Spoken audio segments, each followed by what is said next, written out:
السلام عليكم.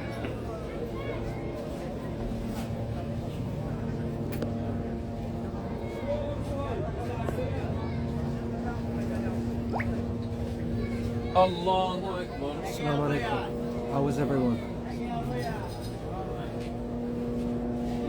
We have great news, alhamdulillah. Sister Dalia accepted. Morning from Canada. Allahu Akbar. I miss Canada. You know what I miss there? Sami Allah liman I was thinking of starting a poutine stand here. Allahu Akbar. That's that obviously didn't work. Sister Dalia, I'm accepting your request. Let's be patient and hope. Allahu Akbar. What are the temperatures like now Allahu where you are in Akbar. Canada?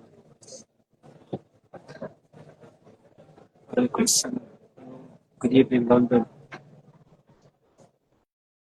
So today, inshallah, we have a live with Sister Ustada Dalia Mogahed. Again, it's the same Instagram issue. Allahu Sister Akbar. Dalia, I'm accepting. If in the next 30 seconds you still don't join, please restart your app. Yeah, Dalia Mogahed is able to join.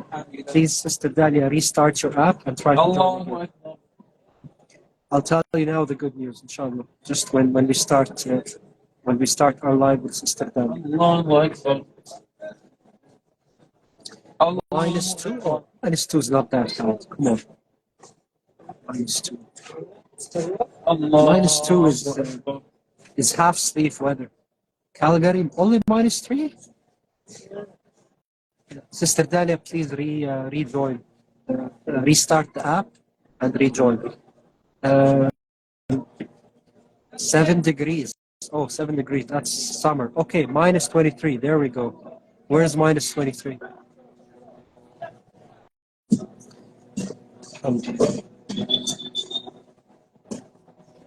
Yes, exactly. Calgary is warm this winter. Okay. Is it because of the Chinook? Yeah, -14 in Sweden. Oh, raining. Yes. Yes, it's hot in Cape Town because down south it's summer right now.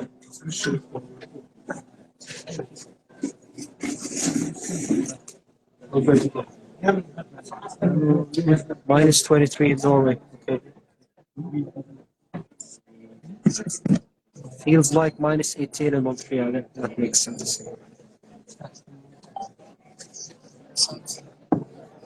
Okay. Sister Dalia, I'm accepting you now again.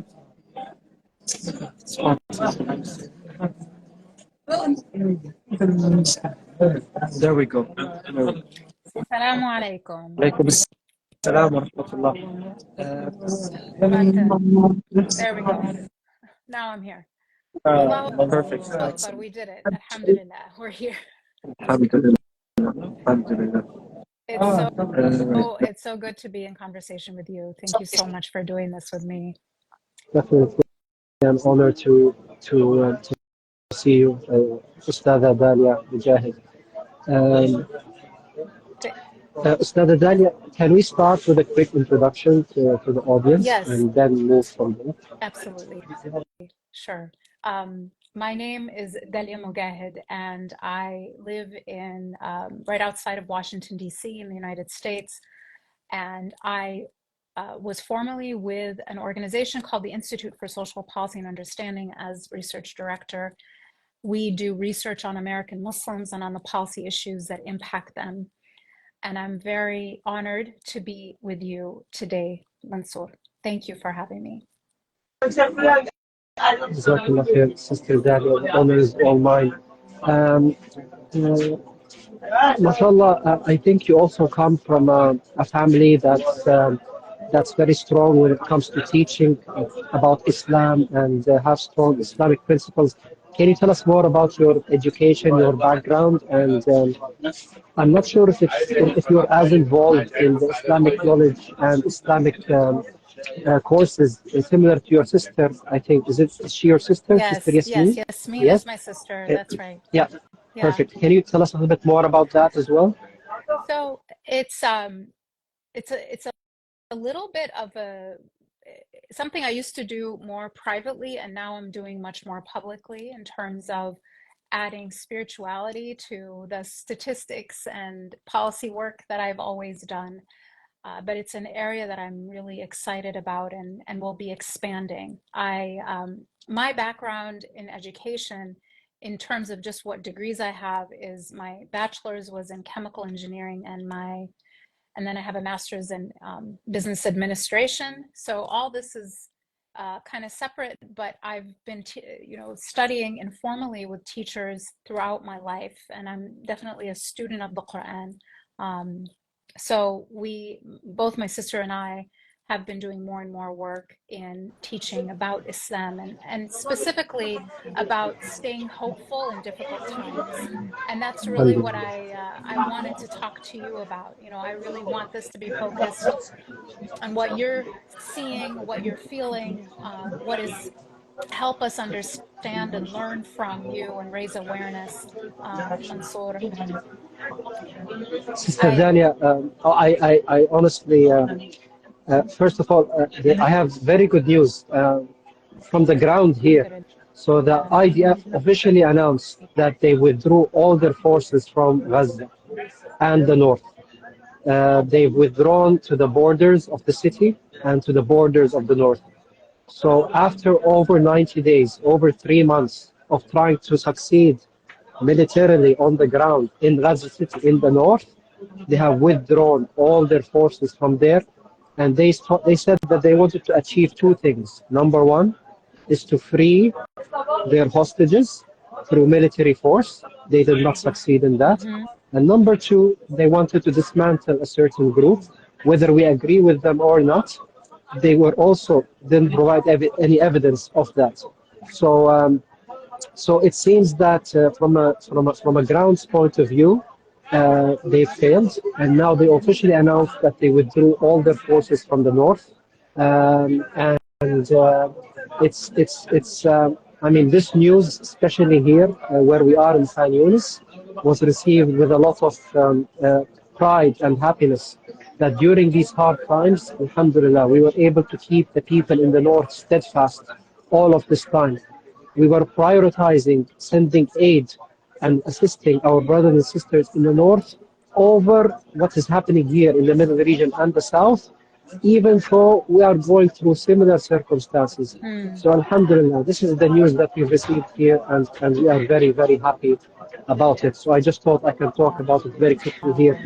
But definitely, let's pivot into the conversations that we want to talk about earlier. And similar to you, I have an engineering and an MBA background. okay. I work in, I yeah, I got it from Queen's University and the University of Calgary. My line of work for the last 20 years was in manufacturing, distribution. I worked in companies like Procter and Gamble, big oil and gas firms. I did consulting with some of the big four companies. Um, I started my own businesses. Uh, Nothing to do with journalism or reporting. I was never on social media until about 2 months ago. So, SubhanAllah. Alhamdulillah, yes, Alhamdulillah. However, I was always involved in work or in community work in general. So I was the MSA president in my universities a couple of times. Wherever I was, whether it was in the Arab countries or in the Western countries, I was always involved in some way or another within the Muslim communities in elected or non-elected positions, trying to create a better you know, um, I'm a strong supporter of ensuring that the family and the community around us are strong in order to ensure that we have a strong society. So that's where my focus is at. Mm-hmm. Um, I'm originally from Jerusalem. Um, I decided to come here to Gaza 2 years ago with my wife and 5 children because we wanted to raise our kids with her family here in the Holy Land, try to preserve our social norms, our religious norms, and um, and Alhamdulillah, we have it's amazing. The life we had here is amazing. And despite all the challenges that we are going through now, the morale is very high with the people here. SubhanAllah. Um, I'm gonna give the mic back to you. I'm gonna mute myself and I'll let you talk a little bit. And inshallah, we can have a good conversation. Wallahi, it feels like I shouldn't be talking at all. I really want to hear from you. It's funny you said Procter & Gamble. I also worked at Procter & Gamble. I have a very similar background in that I did the same things, corporate America, also consulting, but was always involved in the Muslim community in college, was also involved in the MSA, president of the Bosnia Relief Committee. This is the second genocide that I have witnessed in my lifetime of Muslims. The first was the Bosnia genocide. And I was very involved with that as a student activist. And here we are again, witnessing the same thing happening to Muslims with very similar reactions from the international community, which is to do nothing.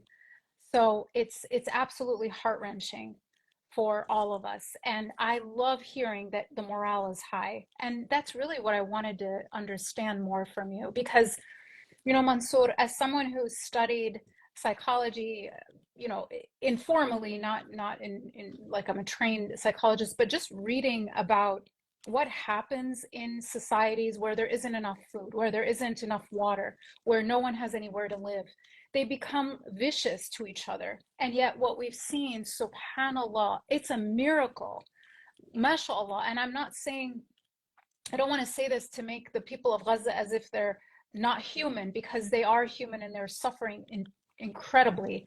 But what we see is that the kind of animalistic behavior that is to be expected, is to be understood and forgiven if they were to act that way with each other, is the opposite of what we're seeing. What we're seeing is hope, morale. What we're seeing is generosity, cooperation, things that are beautiful, beautiful things where we would normally expect. And I believe 100% one of the main goals of the starvation and of the deprivation of healthcare and water and fuel is to induce animalistic behavior, so the world will turn against you. And what you've done is the opposite. You've done exactly the opposite, where the whole world is seeing your beauty and learning from it and gaining inspiration from it, rather than you gaining something from us. So I want to know more about that, because it is something that we need to study for our entire rest of our lives and understand how it's happening this way, Mansour. So please share with us what you think. I think you bring up an amazing point, Sister Stada Dalia. And if I try to logically or scientifically explain this to you, like trying to do a why analysis, or like use my consulting brain to honestly do like, wallahi, sister, the only way I can explain it to you is through unseen ways, is through divinity. And alhamdulillah, Allah subhanahu wa ta'ala has brought down peace and tranquility on the people of Gaza here. He is, he's the one that is caring for their hearts and their minds during these challenging times. There is no other explanation, sister, except wallahi, what can I tell you? Over 90 days of deprivation, over 90 days of loss in wealth, of loss in buildings, of loss in family members, amputations, eyesight, disabilities, not being with your loved ones, lots of uncertainty when it comes to security, availability of food, availability of clean water, financial difficulty, and despite all of that, the people say here, Alhamdulillah, Alhamdulillah, all thanks to Allah subhanahu wa ta'ala. And this brings us to hadith that عجبا لأمر المؤمن أمره كله خير وما ذلك لأحد إلا للمؤمن إذا أصابته سراء شكر فكان خيرا له وإذا أصابته ضراء صبر فكان خيرا له. That subhanallah, in this life, for mu'mins, for those believers, Allah subhanahu wa ta'ala, anything that happens to them, there is good in it. How is that? If something that happens to them and they perceive that it's a difficulty or a challenge from Allah subhanahu wa ta'ala to their lives, and they exercise patience and thank Allah, they will be rewarded. And if they get something they perceive is good for them, and they also thank Allah, then they will be rewarded. So as Muslims, we believe that this life is a test. This life is temporary. This life is a challenge. And anything we do is either in our good deeds or our bad deeds. And that after we die is when the real life will happen. Yeah. When it's either eternal paradise or eternal hell. And these are the values that the Palestinian people here, especially in Gaza, are not only have not only learned over the past years, but now they are living it day by day. And right now, when you read the Hadith and we read the Quran and you read the Seerah of the Prophet sallallahu alaihi wasallam and the Sahaba and the Tabi'een, and you see how the people in Gaza are living their life, you can say, Subhanallah, that when Allah subhanahu wa ta'ala talked about al-akhirin, one talked about those who will come later on, when the Prophet ﷺ said that later on there will be people who will get rewarded 50 times the reward that you are in, Ya Sahaba. And the Sahaba said, how, Ya Prophet? We are with you. He said, yes, but those people would not have seen me. And those people will have tranquilities that you cannot imagine. And they will still remain abiding with the Quran and Sunnah. And inshallah, and I am a visitor here in Gaza. I'm not from Gaza. I'm originally from Jerusalem. But may Allah witness, I have seen the people here, mashallah, practice patience, practice steadfastness, being close to Allah subhanahu wa ta'ala despite all the challenges that they are going through, and providing me and many others with the positiveness, with the optimism that they are not only here ready to free Palestine or Al-Aqsa or Jerusalem or Gaza, no. They are ready to free the whole world from the man-made, unjust political, social, and economic systems that have ruined our lives all over the world, inshallah. And Palestine, historically, has always been a source of positive change for human beings all around the world. Palestine is the source of almost all of the prophets. Read as well the life of the prophets, peace be upon them, from the time of Adam and Prophet Muhammad sallallahu alaihi wasallam. You will see that Palestine and the stories that happened to them in Palestine was a source of positive change to the whole world. Same thing over the last 1400 years. Look into the history, read into the different things that happened here in Palestine. It's always been a source of change. It's a holy land. هذه الأرض المباركة. Yeah. All the land between the Nile and the Euphrates, this is all holy land, inshallah. So we are willing, alhamdulillah, we have won the hearts and minds of the people around the world. We have won, with your support, the battle of the media. We have won the battle on the ground. Right now, it's a matter of being steadfast, being patient, helping the civilians here remaining on their land, not forcing them out because of deprivation and starvation, not repeating the Nakba of 1948 and 1967. MashaAllah, one of the reasons that the Israelis have now withdrawn officially from Gaza City and the north is the steadfastness of 600,000 brothers and sisters who decided to remain there despite everything they have gone through. It's because of their sabr, their patience, that they were able to achieve this, alhamdulillah. And in Islam, we believe that you are victorious. You are victorious not only by all what's happened, but you are victorious because you keep your values. إنما النصر هو الثبات على المبادئ. If the enemy is able to break you down morally and make you question the values that you are striving for, then you will be on the losing side. But they have done the opposite. They have made us even stronger when it comes to our faith. They've made us cling more to Allah subhanahu wa ta'ala. They made us believe more in wa'ad al-akhirah, what's going to happen in the end of times. So, alhamdulillah Rabbil Alameen. I hope I was able to give an explanation to your question. Unfortunately, not very logical.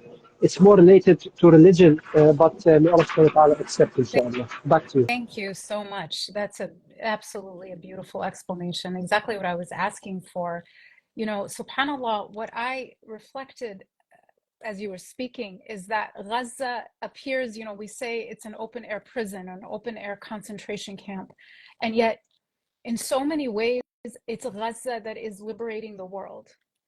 We are sitting here looking and saying, how do we liberate Gaza? And of course, we need to keep working for that. But at the same time, Gaza is liberating us. in so many ways. And I'm reflecting on the fact that by watching the steadfastness of the people of Gaza, their incredible patience and faith, so many people around the world are turning to Islam and wondering how is this happening, reading the Quran, being transformed, and therefore being spiritually liberated. And it's because of the people of Gaza. You all are liberating us and liberating our souls. And I often tell people, the victory in the Holy Land is assured. It may not be today, but it'll be tomorrow. We know it's assured. This is not something we're even going to debate. The only question is, where are we? What is our soul, right? Are we going to be ones who are written down as ones who bore witness to justice, who stood for justice and worked for justice, or are we going to be bystanders? So when people are working for Gaza, the question should never be, oh, it's working, it's not working, we're winning or we're losing. We're always going to be winning. The only question is, your soul winning or not? Because they are already victorious, with or without us, with or without me, with or without anyone else. And the other thing that or came to my mind is another Palestinian, Sayyidina Yusuf alayhi salam, and his story. SubhanAllah, there's so many parallels. And I was just studying it with my teacher, and we were talking about the parallels between his story and the story of the people of Gaza, and the same idea of, you're liberated when you stay steadfast to your values. And that was exactly what happened with him, where he refused to be seduced by the powerful and the privileged, and went into prison. And that, yet his prison was his liberation from something that would have enslaved him. And it's very similar in the case of Gaza. Although you are living in an open air prison, open air concentration camp, your souls and your hearts are free because you stayed steadfast to your values. I mean, Jazakallah khair. It takes us back to one of the stories in the Quran, when Allah subhanahu wa ta'ala was talking about Ashab al-Ukhdud. There was a time in Yemen when all the believers, they created a trench, filled it with fire, and they were told, either you leave your beliefs, or you will be thrown into this fire and be killed. And one by one, the aggressors threw the believers into the trench, and they all died. They all were burned to death. But what did Allah subhanahu wa ta'ala call them in the Quran? ذلك هو الفوز الكبير. الفوز الكبير. This is the biggest victory that they achieved, even though they were all killed, even though they were all burned to death, But Islamically, believing in the hereafter, connecting these two things together, it is victorious because they remain standing firm to what they believe. And Alhamdulillah, may Allah subhanahu wa ta'ala witness what we have seen the last 90 days. The people here have stayed firm to what they believe, and even stronger. Child, women, elderly, mashallah. And not only, inshallah, like you said, we were promised victory here. May Allah subhanahu wa ta'ala as well bless them in the hereafter. And I echo what you are saying about, it's a question of where am I, إنه نسأل الله سبحانه أن يستخدمنا ولا يستبدلنا. That we ask Allah subhanahu wa ta'ala to utilize us to serve Him, and not to replace us, and never to think that you are irreplaceable or that you are doing an amazing deed. No, we are poor, weak human beings. Yes. We can be led astray at any time because of our nafs, because of shaitan, because of our hearts. Always ask Allah subhanahu wa ta'ala to ensure that, and remind ourselves that we purify our intentions, because it can very easily be led astray towards why we are doing the work that we are doing. So it's very important, I think, to renew our intentions. It's very important to ask Allah subhanahu wa ta'ala to use us and not to replace us, as you kindly said.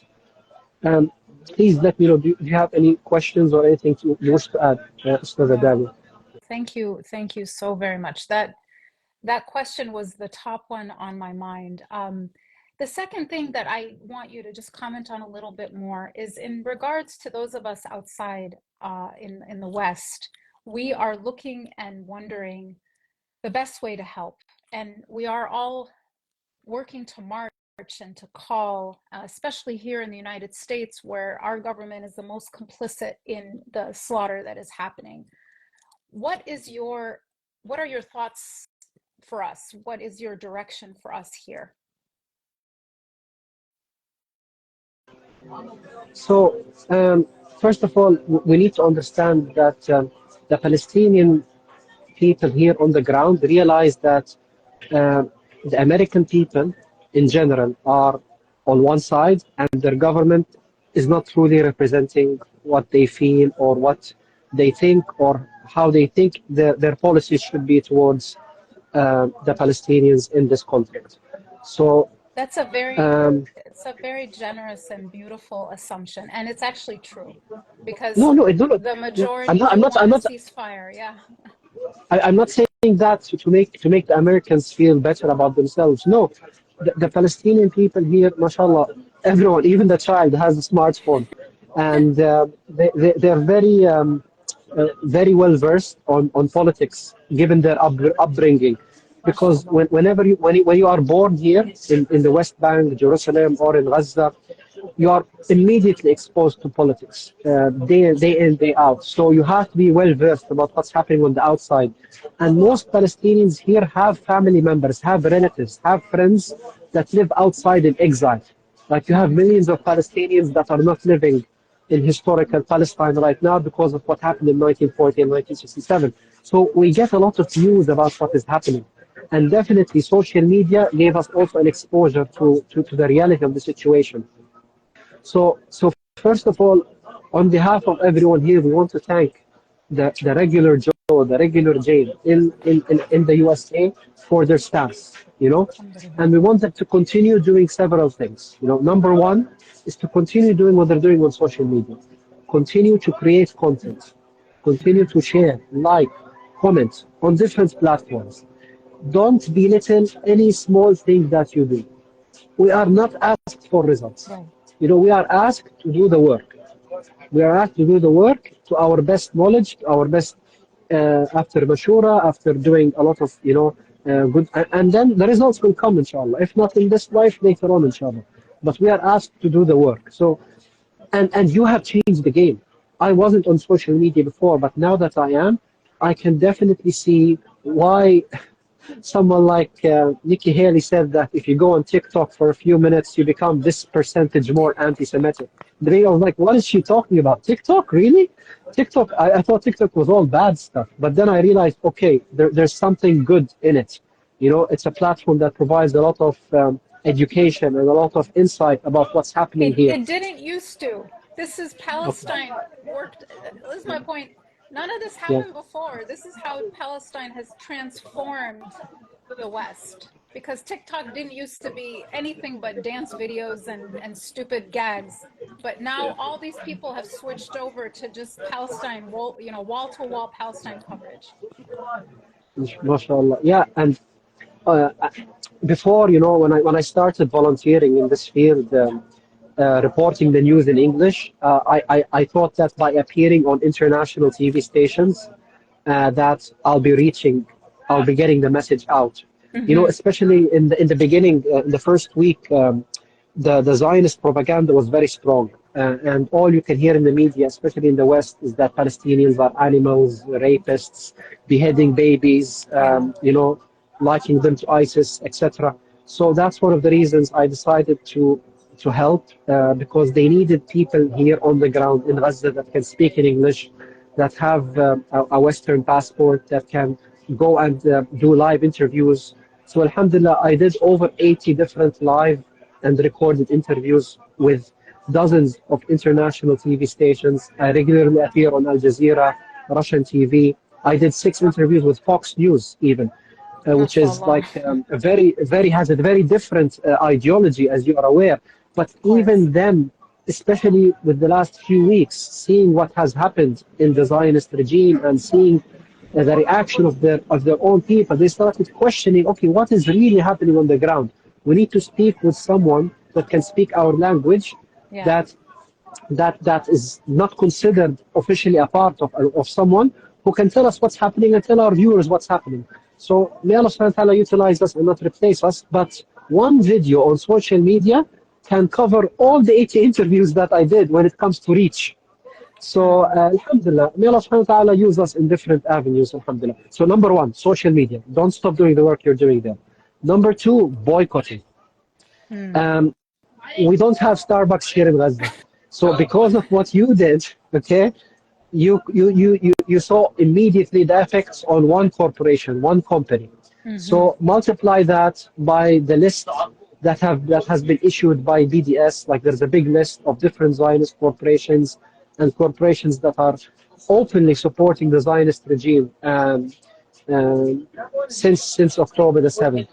So please continue to put your efforts there and don't belittle it, because unfortunately how this world works and how politics work, elections, materialism, especially in the United States, it's all linked that these companies fund, and I'm sure you know more than me about this. Maybe you can talk a little bit about this, that they support the different politicians who want to run for presidency or run for Congress or Senate or governor's positions through their platforms and what they believe in and what they want to run in. And maybe this will hinder some of these corporations and start putting pressure on those politicians that, okay, don't be very vocal in support of X or Y or Z. Let's not send arms or funds. Let's try to at least be more on the neutral side, or call for a permanent ceasefire, or to open the borders, right? It may not be push them 180 degrees towards the truth, but at least it will make them neutral. Do you want to talk about that, maybe? Boycotting and lobbying politicians from your side, given your experience? I mean, so the boycott movement is really based on what happened with apartheid South Africa, where the boycott of South African, economic interests was key to getting to removing apartheid. That economic pressure, when you start to boycott and it really starts to make a difference in a particular corporation's behavior or bottom line, then they're going to change their behavior. And if that behavior is supporting apartheid South Africa, then they're going to stop supporting it. And when that happens enough, the system can't withstand that kind of economic pressure. So the idea is we put pressure on economic entities like Starbucks, but others, and then they change their behavior, which will then impact the behavior of the state that you're trying to change. So that is the idea. Boycotting is one of the most effective, peaceful means of making change. So when I hear from people, no, boycotting is bad, we shouldn't boycott, or you shouldn't boycott, I ask them, what is your alternative to boycotting? Because if you don't like boycotting, and of course you don't want violence, what are Palestinians actually supposed to do? What are we supposed to do to resist this kind of genocide and occupation? And they never have an answer. So I'm fully in support of us utilizing boycotting. We can be more effective by combining it with social media. So you tweet or you post that you're boycotting and you tag them. When you do that, then their shareholders will see people are boycotting. So you don't just quietly boycott, you loudly boycott. You don't leave their brand quietly, you leave their brand loudly. Post about your boycott. If you have shares, sell your shares and post about selling your shares. That's even a more powerful way to show what you believe. And some of these companies literally have factories on illegal settlements. So this is a very direct, on the boycott list, they're doing direct damage. This is not something indirect. So when you find that out and you own stock, tell them why you're selling your stock, post it, be vocal and be very visible about it. And that's when you can truly make change. Thank you so much for being more detailed and action oriented on the second point of boycotting, Ustadha Dalia. The third point, so first point is social media, second point is boycotting, third point is lobbying your politicians, your governments. And again, I think you are the expert in this field, so Can you let us know in the United States what can the regular person do right now? The regular person can call their congressperson and demand that they stand for a ceasefire and demand that they stand for conditions on aid to Israel. I have been calling myself outside right here in Virginia, and I called my congresswoman who represents my district, and I was told by the person who answered that she had issued a statement for a ceasefire in December 5th. So those calls make a difference. They aren't ineffective. In fact, this is how Congress people really respond to their constituency. You may think, I'm not a big donor, it doesn't matter. It absolutely does matter. So call your congressperson, demand that they ask for two things: a ceasefire and conditions on aid to Israel. You also should be calling the White House if you live in the United States, and this applies, the analogous kind of advice to everyone who lives in a democracy. Okay, so as per your knowledge about the current what can be achieved, you are trying to focus on these two things when it comes to your messaging to the politicians in power. Yes, it has These are the two to things be that you think can doable. happen. It Yes. has to be Yeah. concrete. You can't say just like something Free very Palestine. general, free Yeah, Palestine. no, no. They won't, It has to be it's something not gonna, specific. yes, it has to be something very specific that they have power to change, or they have power to even, raise. And Okay. be very tactical, and it has to be achievable in some way. I mean, putting conditions on aid is already so hard in America. The White House has even bypassed Congress in order to send Yes. weapons to Israel, and breaking its own policies on how it's on the conditions of sending military aid. So we're starting from such a low point. So if we're just saying we need aid to be conditional, and we need a ceasefire, those are the two things that I would recommend that people ask their representative to do. I had a discussion with Brother Tariq Al Misidi. I'm not sure if you Yes, know yes. Oh, him. yes. So we're very, Yes. very close associates. Yes. Yes. He had like a task force focusing on calling the politicians, calling the elected representatives in different U.S. states, and I'm not sure if that ended his campaign or they still continuing. They're But I'm sure continuing. that they're continuing. Yes. Okay. Well, Tariq al-Misri, excellent. Okay, number three, lobby your politicians. Number four, continue to demonstrate on the ground. Don't underestimate your physical presence when it comes to demonstrating in the streets. Yes. You have no idea how many of the people who are neutral, people of the older generation who don't have access to social media or listen only to what the mainstream media says, how it will change their perspective on things once they see that there are hundreds of thousands of people marching for a certain cause. You don't know Yeah. how much this also affects elected politicians and the people in power, both in the municipality level, city level, state level, etc. I'm sure you yourself were involved in some protests in the United States, Mm-hmm. Ustad Dalia. Can you tell us a little bit more about their effects? So the effect is one absolutely on morale. So it does, I think, three things. It elevates and strengthens and gives perseverance to the people working for this cause here in the country you're doing the protest. They see that they're not alone. They see that we're strong and other people are doing it. It gives us energy, gives us hope. The second thing, the people watching us in our country are also saying, wait a minute, everyone is saying this, maybe I need to join them, because there's a very strong psychological impact of something called bandwagon. We want to be with the majority. We want to be with, it can go, in bad ways and good ways, but we actually feel a need to, when we're neutral, we don't know what to do. We want to go with what everyone does. That's why advertisers will say, most people prefer this brand, because you just want to do what everyone is doing. So it gets more people to join this cause. And then the third way that it's really effective is, I think it gives hope, and you've mentioned this, it gives a sense of strength and hope to the people on the ground in Gaza. that they matter, that people see them, that people care, and it can keep them hopeful and steadfast as well. So these are the three reasons that protests are very important. Alhamdulillah. So this is number 4. Number 5, donate but wisely. I emphasize on the word wisely, and to exercise due diligence.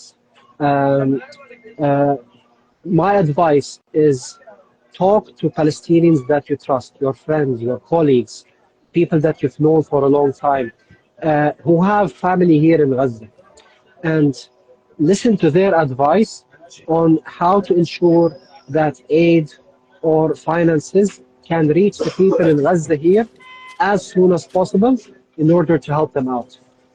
This is my opinion, and please do your due diligence. There are unfortunately a lot of people using the events that are happening here in Gaza to scam people through different online campaigns, and a lot of people have fallen for it, unfortunately.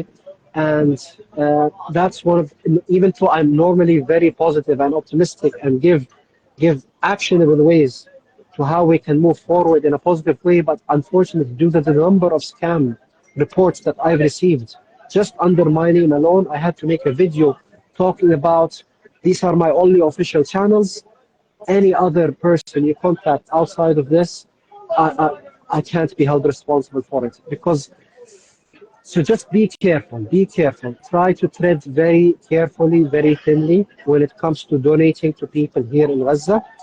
In terms of the organizations, I really cannot comment on the work of any of the organizations working here. It is very complex environment. Aid takes a long time to reach here. Sometimes some of them, they put a lot of effort, and because of the measures that are happening in the Egyptian borders, in the Israeli borders, in the UN warehouses, sometimes a lot of this aid that is supposed to arrive to us in a certain way doesn't arrive, or arrive in little quantities, arrive expired, or arrive to the wrong people in the wrong hands. So it's a very complex humanitarian situation, and please do your own research when it comes to donating. But Sister Dalia, I want to listen to, from your opinion, what are some of the successful organizations that people can donate to, given your experience and what you have gone through as well. This is regarding point number 5, donate wisely. Yeah, donate wisely is such an important point. So first I would say, if you're in America, this is my advice to you, is donate to American-based charities working in Gaza. So Baitul Mal, Penny Appeal, Islamic Relief, any of these, because they are vetted, they're complying with the millions of things you have to comply for to work in Gaza. It's very risky, and I advise against it if you're in America to give directly to anyone in Gaza in their hand, because if they have a cousin who has a cousin who knows someone who walked by a building that had a certain, organizational member in it, you could be put in prison, literally. And people have been put in prison for donating unknowingly to someone who might have an affiliation with an organization that is deemed, foreign FTO by the State Department. So don't risk it. Don't donate to someone who contacts you online. I've had so many people contact me, say, I'm in Gaza, I need money. It's like, I'm not going to do that, right? So I donate to Baitul Mal. That's the organization I fundraise for, and others that are reputable in the United States. Based here, you're donating to an American charity, and then they are dealing with the complexities of getting aid to Gaza. And I don't think one is better than the other. I'm not endorsing one or the other. I'm just saying this is the one I work with, is Baitul Mal.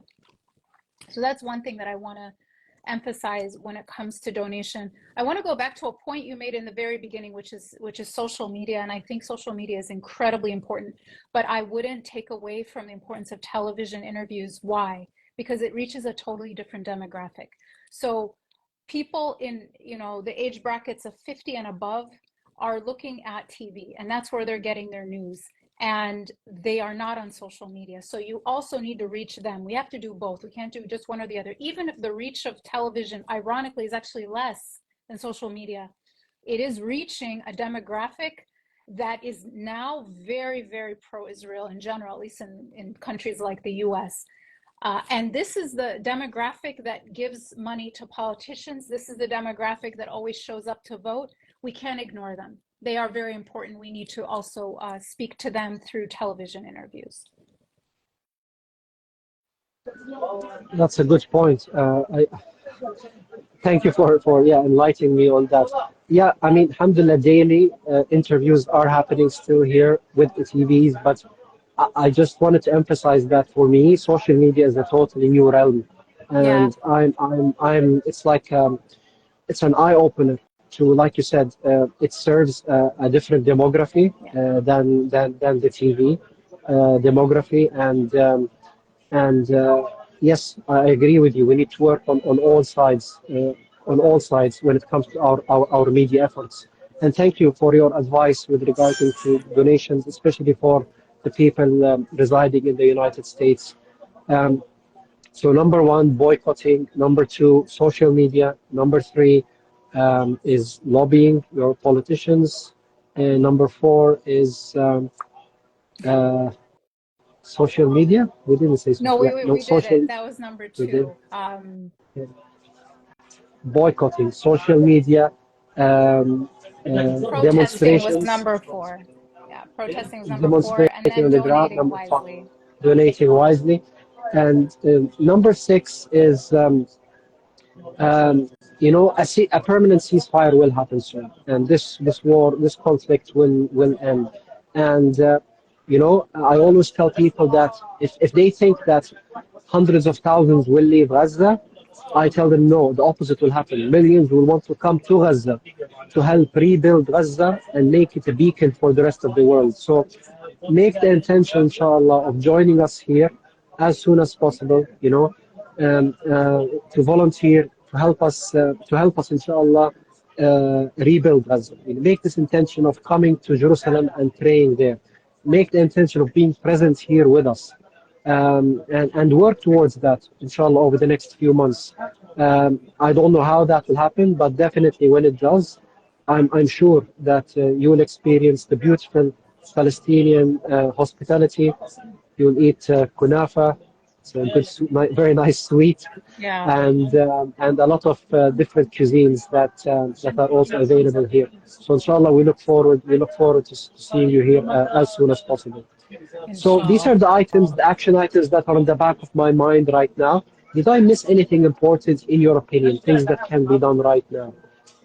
I think everything you said is exactly right. I mean, educating each other, I think, is one, educating yourself, watching documentaries about the history, reading books about the history, be a well-informed advocate, not just someone who doesn't know what they're talking about. I think these are also very important, is just the whole aspect of education is crucial.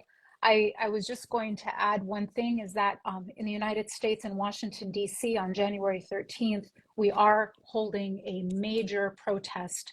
So everyone who can, come to Washington, D.C. on the 13th of January for what we believe will be the largest rally for Palestine in the United States in history. So wanted to make sure that I got that out before the end of our conversation. Thank you so much, Mansour. This was so enriching for me and such an honor. And I think you have helped your audience really gain both hope and actionable steps to take as we move forward in the next phase, inshallah. Inshallah. And you definitely touched on an important point, which is the importance of, we don't want to only act based on emotions. We need to educate ourselves and those around us, learn more about three topics, in my opinion. Number one is Zionism. Zionism is not Judaism. Zionism is very different. Again, please take the time to learn more about Zionism. It will help you understand why the IOF are behaving in this way, why the Mossad and the Shabak are behaving in this way, why are the elected politicians thinking and saying what they're saying. Because some of that is illogical for all of us. But once we understand what Zionism is, then we will, okay, it makes sense. We'll connect the dots together. And for years, for 1400 years, Muslims, Christians, Jews lived together peacefully in Jerusalem. Jews were actually, whenever they were being exiled from Europe Persecuted, and yeah. being persecuted, they always sought refuge in Arab and Muslim lands, and that's one of the reasons that you know about. There are hundreds of thousands of Jews that are of Moroccan descent, Persian descent, Yemen descent, even in Egypt. Even Umar ibn Khattab, when he came to Jerusalem and he realized that the Christians expelled all the Jews from Jerusalem, and he actually sent missionaries to ensure that Jews come and take back their quarters and help them rebuild their own places. So it's not an issue with Jews.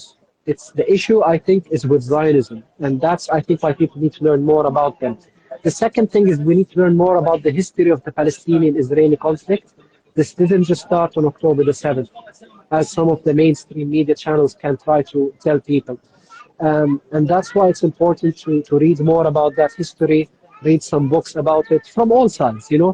Try to educate yourself about, okay, what really happened to this land since the 1800s, since the 1900s, the 21st century. There's been a plan all along to where we are right now. And my ancestors, my wife's ancestors, a lot of people around me, they used to live in historical Palestine. What happened to them? You know, why did this happen? Yeah. So read about the history of the Palestinian-Israeli conflict. And finally, in order to understand Palestinians more, understand why the people in Gaza behave in the way that they do, learn about Islam. You know, take the time to learn more about Islam. You know, read a copy of the translated Quran. Talk to the Imam in your nearest masjid. Talk to your Muslim friends. Take the time to do some research about Islam. And I think you'll be surprised to learn that, you know, there's been a lot of misrepresentation about Islam in general. And that maybe a lot of questions that you had about life in general might be answered through reading some of the things about the Prophet sallallahu alaihi wasallam, his teachings, and the translated Quran. So may Allah subhanahu wa ta'ala bless you, Ustad Dalia. Would you like to end this live on any note or any message? I would just like to say that you all are in our dua. We are making dua for you incessantly as individuals and as communities, and you're also inspiring us. And I want you to let everyone know that you are an inspiration to the world, and you're changing hearts and you're freeing souls. So Jazakumullahu khairan. May Allah keep you steadfast and bring your victory sooner. Ya Rab, Ameen. Ameen, Ameen. Thank you so much, Sister Dalia, for this opportunity. And please let us stay connected. And inshallah, we see you soon in Gaza, in Jerusalem, delivering one of your courses. And inshallah, we'll be listening and getting more knowledge, inshallah, and more wisdom from you in the very near future, inshallah. And yes, please, everyone, follow Sister Dalia's channel on Instagram, Sister Dalia Mogahed. Also remember, she talked about the protest on January the 13th for Palestine in Washington, D.C. Please make sure that you are aware about it, and your friends, your families, your colleagues, you know, inshallah, together we will win, inshallah. We are winning. With your support, inshallah, we will make a positive change to this world. Jazakallah khair, everyone. Thank you, Ustad Dalia. Thank you. Assalamu alaikum wa rahmatullah. Wa alaikum assalam wa rahmatullahi wa barakatuh.